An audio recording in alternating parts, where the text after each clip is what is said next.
I think for me, it's around stop blaming the individual, start recognizing that obesity is a chronic condition, and providing the support that people need to ensure that they can live healthier versions of themselves and lead healthier lives, and the government stepping in and making steps to make that happen.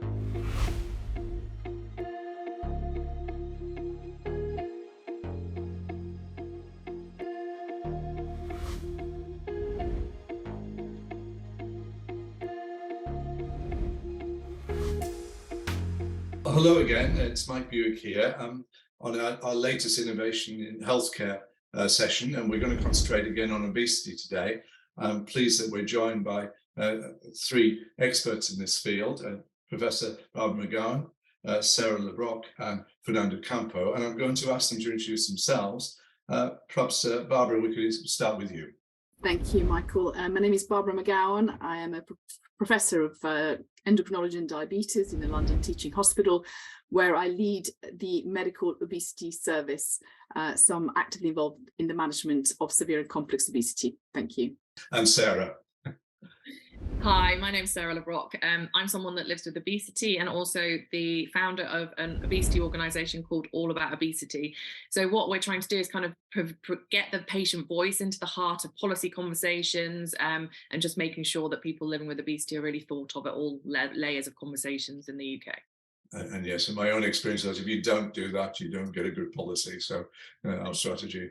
And Fernando, perhaps finally yourself. Yes, Fernando Campo. I have the privilege to lead Eli Lilly's Northern European diabetes business and have responsibilities for metabolic conditions. And so excited to be part of this conversation and bring an industry voice to the discussion. Okay. Well, thanks. So I'm just going to pose a few questions to the panel here. And perhaps, Barbara, you could maybe give us an overview of the obesity crisis, as it's being called in certain places, and what we're doing about it currently, and then we'll perhaps look about what we could perhaps improve in the future.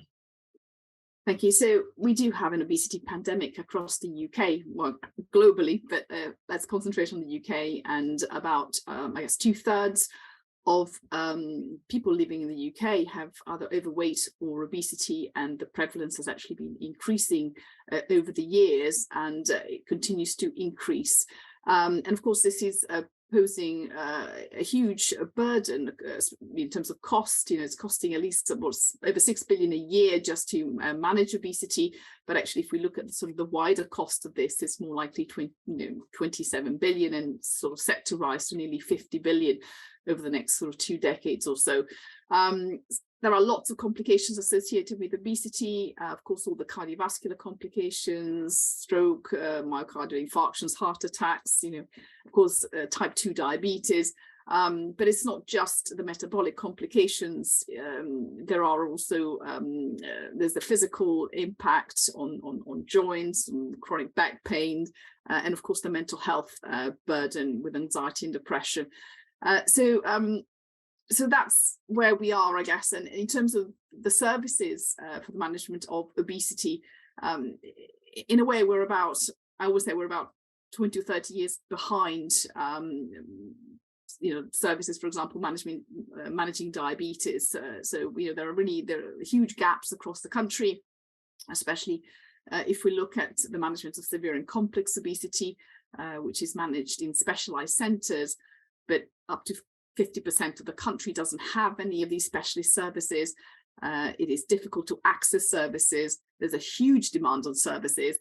So I think, we do have quite a serious challenge ahead of us. And of course, currently, we all know that there are financial constraints within the NHS on all sorts of budgets. But I think, we need to recognize that obesity is a problem. We need to recognize that obesity is a chronic disease, which it still is a challenge. The UK government does not recognize obesity as a chronic disease. And until we do so, in a sense, it's very difficult to then channel resources into the management of obesity as for other chronic diseases. So that's the starter for 10, and I'll stop there. Okay, thank you. And you mentioned several topics that I might come back to, particularly around funding and also the recognition of what is a major problem in productivity terms for UK PLC. So I'm just going to come to Sarah now. And so, Sarah, you're involved with a charity that specifically is looking at the care of people with obesity. What are you looking for in terms of access to services and the type of services are there? And what is it that's not there at the moment? Yeah, what we're finding at the moment is that there's a number of factors that are kind of stopping or hindering people from getting the support that they need. I think the first thing is the stigma that there is around obesity in the UK, because what we find is when people, if they do kind of pluck up the courage or want to go and have a conversation with a healthcare professional, a lot of the time they're met with quite negative responses, and so we find that some people, this could be the last time they have a conversation about their weight because they've been met with such a negative response. Or it's a case of they go and then the healthcare professional kind of says to them, well, unfortunately, there's not a lot we can do for you at the moment because we don't have any kind of specialist services to refer you to, or there's not a lot we can do to support you. And I know personally that's what the situation has been in my area. There are no tier 3 or 4 weight management services. So I've just been told, sorry, not a lot we can do. And so that's really frustrating because you kind of feel like, well, you know, what am I supposed to do? You're telling me I need to do something because apparently, you know, I'm such a burden on society because of my weight, but then you're not helping me and you're not supporting me. So as an organization, what we're trying to do is raise awareness of the fact that these services you know, aren't available for everyone, try and change the postcode lottery and try and ensure that more people can get access to the support that they need, because obesity is a chronic disease, like Barbara's mentioned. So, you know, what other chronic condition would you not get treatment and support for? I can't think of many. So, you know, why are we not treating people with obesity more? And that's what we're trying to push for, is kind of that whole messaging around, if we're going to look at it as a chronic condition, let's treat it like one, because at the moment we're treating it like an acute condition because we're giving everything's acute solutions, and so therefore that's not going to solve or help people living with obesity long term. So we really need to start changing the narrative and pushing access and allowing people to have the availability to these there's some brilliant products coming through that are going to literally change people's lives. So we need to make sure that people can get access to them. Yeah. I remember sitting as a medical director on various allocation boards for funding, and one of them was around tier 3, tier 4 services, and particularly for bariatric surgery at the time. And it was a very difficult thing to do because it didn't take into account other complications. It generally took into account absolute weight related to your body size. So I appreciate these things are difficult from both sides for commissioners as well. But we're going to come on to the modern treatments soon. But I think the other thing that I've learned through work I've done with groups in the States about getting specialist care is they tend to have a different view of the condition, and also that they are looking at this holistically rather than just saying it's food in, exercise, etc. They're looking at other things. Have you found that that's coming through more, that you're treating the person rather than treating just the physical entity of the disease? No, well, in the UK, I would say no, we're still kind of up against the barrier of personal responsibility is the message that gets put out there a lot around just go away and do something, you know, you go and lose weight, and kind of no sort of like guidance on how to do that or where to go or what to do. So I would say no, there's a long way to go in the UK around you know, supporting people and actually showing them that there are steps that they can be doing and things that can support them.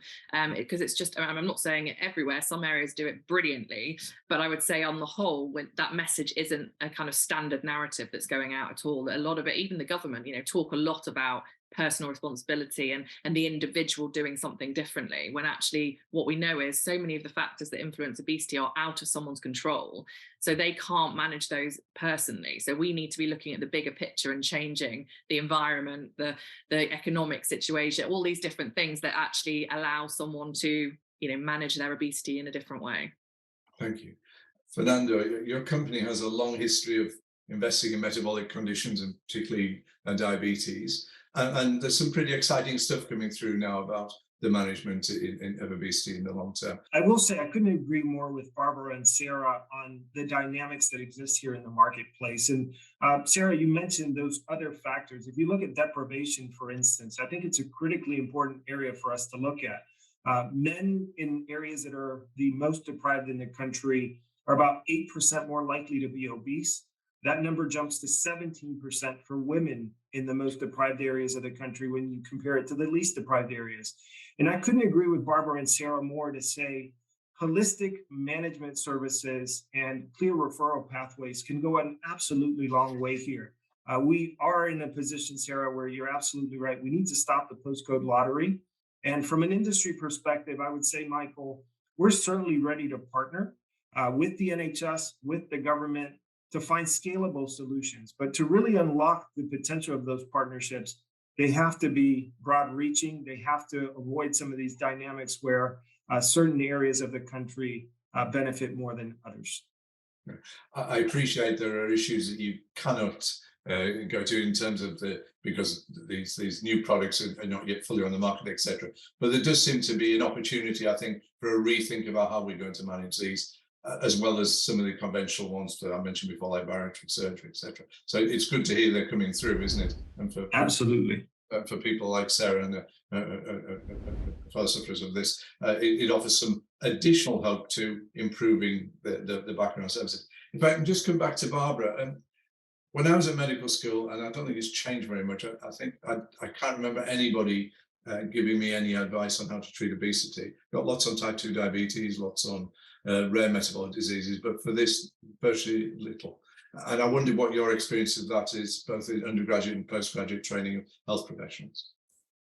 Thanks, Michael. I would like to say that it's changed, but unfortunately, they still get very little in terms of obesity training, and we have tried to make strides to change that. But of course, if you put obesity to the syllabus, then you have to take something else out.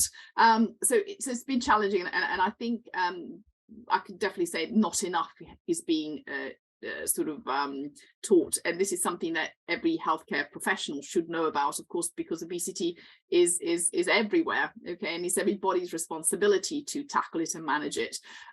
So I think there's still a lot that we need to do in terms of education. At the moment, like I say, if you're a diabetes and endocrinology registrar, then you now do get you must sort of do some training in obesity, but I don't think that's the same for every single specialty, and I do think, especially with primary care, there should be much more obesity education, because a lot of the GPs, a lot of the doctors don't actually know how to manage it. Like you say, they've not been taught how to manage it. So there's a lot of misinformation out there. A lot of healthcare professionals still don't think it is a chronic disease. It's eat less and exercise more. So I think there's a lot we need to do in terms of the education. Yeah. And I think, Sarah, if we look at how patients see this, you're quite right. There is still a lot of stigma. I work with a company called the College of Contemporary Health, and we produce 2-hour, 3-hour training programs, really to get most of the health professionals geared up to understanding obesity before you've learned to manage it. And I agree with you, the syllabus is very, very full, but actually this is a very common problem and it has a big economic impact. So hopefully we can start to get some of those messages out, that with small courses that help educate you and perhaps stimulate you to wanting to take a bigger interest in this, it would be good. So Sarah, I don't know what your experience is with primary care in this, but perhaps you could give us some indication of how your members of your charity of what accessing primary care has been like. Yeah, well, as I say, it's a mixed bag. I've got my own experiences and I heard it from lots and lots of people, but just down to you going to see your doctor about another condition. So I don't know, let's go for sore throat, for instance. So you go with a sore throat, you're feeling a bit rubbish, and you find that sometimes the doctors will thrust a conversation about your weight on you. And this isn't getting the positive effects that you want at all. People are feeling quite targeted, that they're kind of been then, it's kind of like you feel like you have that permission that when you haven't asked for it. So one of the things we're really advocating for is that when you want to have a conversation about someone's weight, that you ask permission to have that conversation. That's the most important thing, that you're having that first conversation. And if people want to, then that's absolutely fine. Go ahead and have a conversation. But what I would also say is, if you're going to have a conversation, do you have a pathway in place to allow that patient to then be supported through that journey, because there is no point in having a conversation and raising someone's weight as a concern and then not being able to do anything to support that person, which is what I have had historically in the past.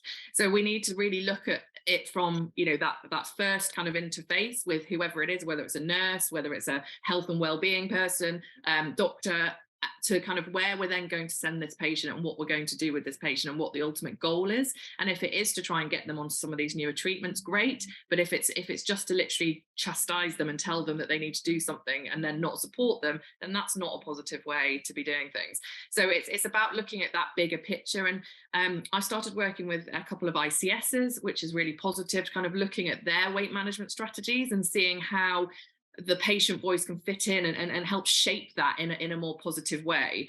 So that's a positive step. And I'd like to see that happening more as well, that we're kind of taking that approach to make sure that that patient is at the heart of all these conversations and decisions to make sure that we're doing the right thing for them. And Fernando, just to sort of take that a little bit further, when you're running these trials in potentially new drugs that are going to help here, are you co-designing that with patients? Are you getting them on board to see what's important in the whole part of their treatment, not just because of a new therapy? Yeah, there's certainly a lot of work being done there. And I think representation is absolutely key in these clinical trials. If you look at the traditional type of person that participates in clinical study, it's usually someone who is very skilled at navigating the healthcare environment, I'll put it that way. And so Lilly has invested quite a bit in our focus on expanding the reach and the breadth of individuals, as well as hearing the voice of the patient or the person. Quite frankly, they're not patients, they're people living with chronic conditions such as diabetes, obesity, and other topics that we quite frankly focus on from a corporate perspective. So certainly it's a crucial voice. It's an important factor. And I think the dynamic of can we identify opportunities to address obesity? Yes. Do we have clear pathways to navigate and to empower a patient to get the solutions? That's really where I believe there's a tremendous amount of work to be done. With the 42 ICS structure that has been put in place, I think that gives us a really, really good shot. And it's encouraging, Sarah, to hear that you're already engaging with a few of these ICSs to start to create a path and elevate that patient voice. And for people who don't know what an ICS is, the integrated care system, and there are new building blocks, if you like, of the NHS that we're hoping are going to successfully smooth the pathway design down and improve that sort of research element too. I'd just like to cover another topic around the research, and that is, are you getting the support from the UK that you get abroad in other countries in supporting these type of new treatment programs? Yeah, there's a tremendous amount of government interest in participating in clinical trials and engaging in clinical trials to really lead the globe, quite frankly. And I truly believe this is an area, particularly when it comes to chronic weight management, obesity, as it's more often referred to, where the UK can lead. There is a long history of attempting to tackle obesity in the UK. I think we're roughly at, Barbara could probably fact check me on this, 14 government strategies since 1991 is what the number I've been told is out there.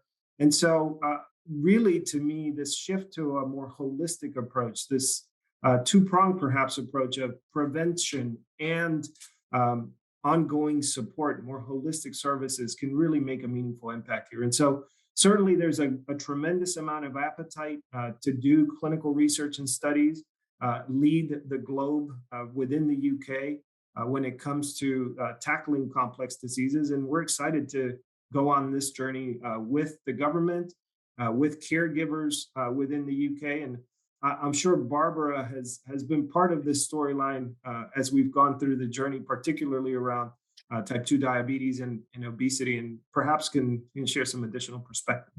Yeah, go ahead, Barbara. Thank you, Fernando. So I completely agree with you. We've been very active actually in terms of clinical trials, and certainly I've been part of these trials for new pharmacotherapy, new gut hormone therapies for the treatment of obesity. And this is really exciting actually, because after a huge gap between what was lifestyle and bariatric surgery. We now have effective treatments that we can use for our patients. What we have to do, of course, is implement the pathways, the care pathways, to actually be able to provide patients with treatment. And so this is the next big challenge because of the gaps that we have. But I do think that the creation of ITSs is obviously is a positive step forward. But what we need to do is put obesity at the center of that and ensure that ITSs do prioritize obesity care and have integrated, efficient pathways which are flexible. At the moment, we have this sort of tiered system, and it's very difficult sometimes to move from one tier to the next, sort of tier 1 being just sort of basic lifestyle advice, all the way to tier 4, which is bariatric surgery, essentially, but sometimes it's very difficult to navigate. And of course, as we have new pharmacotherapy coming through, there is more demand to access this pharmacotherapy. So more and more patients want to be referred into services. And of course, we're struggling now with the demands that we're seeing. But in a sense, that will be a catalyst, hopefully, for services and for commissioning of these services, which are so much needed across the country. So we have a dilemma, really, don't we, in that we don't have enough money to go around at the moment. A lot of the money was earmarked for obesity care sort of disappeared not that many months ago. So I suppose if you're the Treasury, you want to know, will you get something back on your investment here? You mentioned economics before, Barbara, in terms of the wider societal costs. I'm moving away from the individual now to actually the cost of loss of productivity, loss of working days, early onset of degenerative arthritis and other prospects like that. Is there a good economic case to make for this sort of investment, both in primary prevention and in secondary when one already has a condition? Well, as you know, NICE has already looked at this, and NICE, of course, looks at cost effectiveness in terms of the drugs. We know bariatric surgery is cost effective. So by losing weight, you can reverse many complications of obesity. You can reverse type 2 diabetes, for example. And of course, the cost of managing type 2 diabetes is huge. This is just as an example, but you can get people back to work. You might avoid having to do hip operations or knee operations and so many other things by just with that weight loss. So of course it needs to be cost effective, but we need the investment up front, to enable us to get there. But there is no doubt that with one intervention, which is a weight loss intervention, where we can now get double-digit weight loss, 15 to 20% with pharmacotherapy, we can reverse so many of the metabolic, sort of physical and mental complications. And so I think it's absolutely the right thing to do, and it is cost effective. Okay. And just to go back to Sarah about, obviously there's lots of interventions that we can do as doctors and as clinicians, and they're very important as part of the pathway here. But what do you think government should be doing to help in a sort of primary prevention of this condition? But lots of things. Okay. I suppose, there's lots of work that has been talked about but not implemented yet around some of the advertising, banning junk food, advertising high fat, salt and sugar, products being so readily available in supermarkets, kind of all these kind of things. What concerns me is, though, that we focus on the food a lot, and then that kind of plays into this narrative of eat less, move more, and people start saying, well, they can just make different choices and they don't have to choose these foods. But what people don't understand, I think, is the powerful messaging and the powerful behavior behind these food companies about what they're doing and how they're doing it.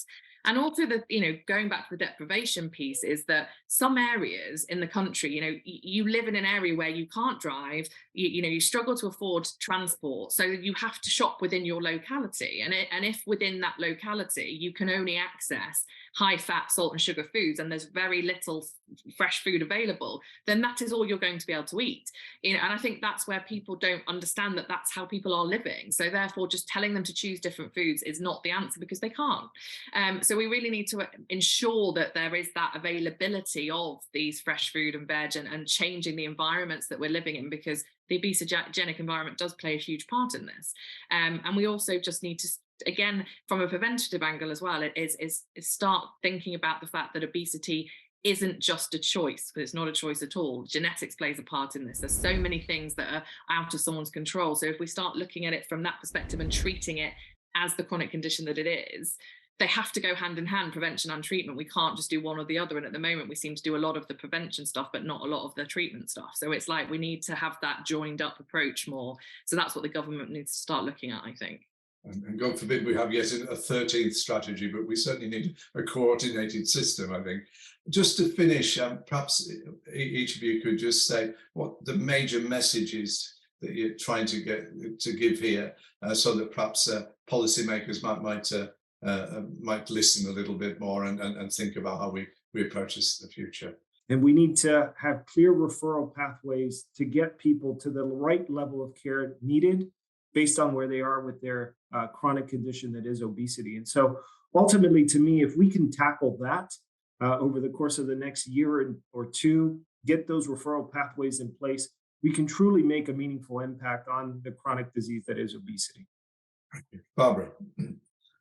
So thank you. So recognize obesity as a chronic disease, make it a priority, have clear pathways across the ICSs. And one thing we perhaps haven't mentioned is also the use of digital technology to support delivery of obesity care, so that we can also scale it across the country. This, of course, will unfortunately require more funding from the government. And I think rather than millions, we need to talk into billions, actually, because it's a huge problem. And I think anything less than that will not really be successful. Thank you. And finally, Sarah. Thank you. Yeah, I think for me, it's around stop blaming the individual, start recognizing that obesity is a chronic condition, and providing the support that people need to ensure that they can live healthier versions of themselves and lead healthier lives, and the government stepping in and making steps to make that happen. So well, I think we've got 3 clear messages there, which we'll try and get to the right place for you. Thank you all for your contribution today. And we look forward to seeing you again. Many thanks.